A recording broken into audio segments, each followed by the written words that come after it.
खड़ा किया, नौजवान पर्दे के पीछे औरत खड़ी हो गई। बादशाह बीच बैठ गया। बीबी कहने लगी, सारी रात बेदार मैं भी रही, सोया तू भी नहीं। वो जो तू चिराग के करीब हाथ लगा के जलाता था वो समझ नहीं आई।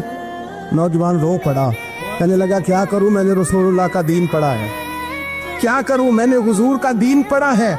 मैंने पढ़ा है कि जानी को सबसे नीचे दोज़ख के सबसे निचले दर्जे में जलाया जाए, उसे जहन्नमियों का पीप और रेशा पिलाया जाए, कंद खिलाया जाए।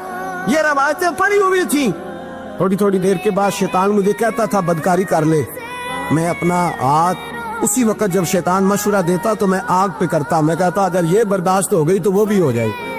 जब हाथ जलता तो मैं समझ जाता नहीं तुझसे तो ये नहीं बर्दाश्त होती तो वो कैसे होगी। फिर मुझे शैतान मशवरा देता कोई देख नहीं रहा तो बुलाने नहीं गया, खुद आई, मैं दूसरी उंगली लगा देता। मैंने हाथ जलाया और मैं समझ गया जब छोटे से चिराग की इतनी सी शमा की आग नहीं बर्दाश्त होती तो दोज़ख कैसे बर्दाश्त होगी। कहता मैं बाज आया।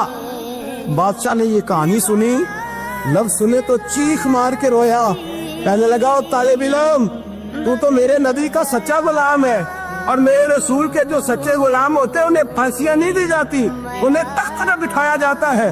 अब तुझे सजा नहीं होगी बल्कि मैं अपनी बेटी का निकाह तेरे साथ करूंगा और मेरे बाद इस सल्तनत का बादशाह भी तू ही बनेगा। अब वो नौजवान वहां नारे लगा रहा है, कहता लोगों तुम मुझे कहते थे दीन से क्या मिलता है, दीन से तो अल्लाह तख्त व ताज भी अता फरमा देता है। अगर नौजवान शर्मो हया वाले बन के रहे अल्लाह सारी इज्जतें दे देगा।